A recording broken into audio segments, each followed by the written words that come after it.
Tonight, those who loved and worked with the fallen U.S. Customs and Border Protection officer are honoring him. Earlier today, the body of Jorge Arias transported from the medical examiner's office to the funeral home. Dozens of officers lined the street to pay their respects. Tonight, we're also getting more details into what may have led to the tragedy at that gun range. NBC 6 investigator Willard Shepard is live in Miami with what he's learned tonight. Will.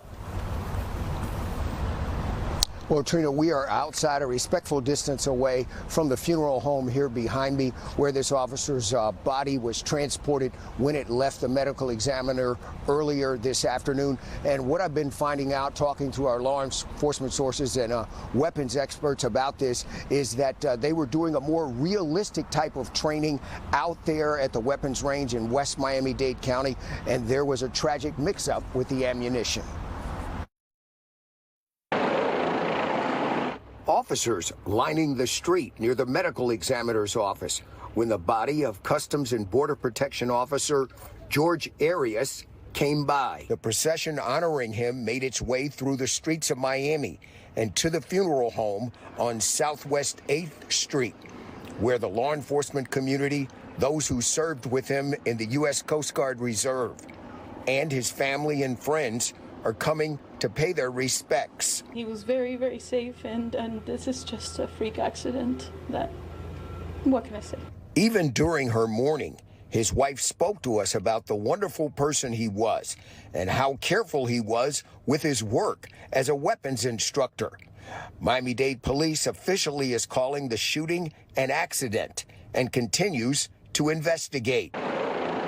This was the scene from the air at the weapons range in West Miami-Dade County.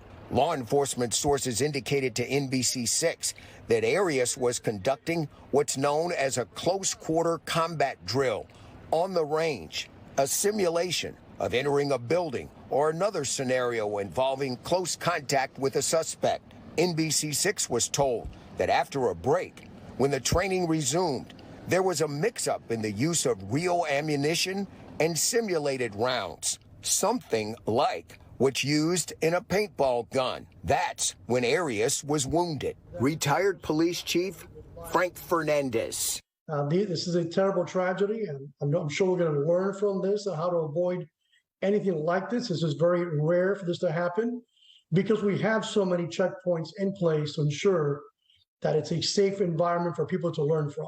U.S. Customs and Border Protection will also closely examine what transpired at the weapons range and review its training protocols. This was a freak accident, completely unforeseen. He was, if you ever speak to anybody or anybody else of his coworkers, he was like safety guy number one.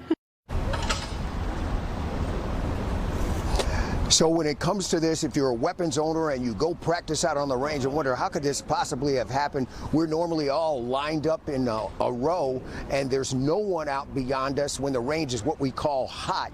In this particular case, they were doing a more realistic training, simulating, trying to make sure that a suspect was safely taken into custody, those types of things. And there was a mix-up either with the type of weapon that was being used in terms of a training weapon versus a real firearm, or the actual cartridges that were in the weapon, and ultimately at the end of the day a live round was fired. We're live in Miami. Willard Shepard, NBC 6 News.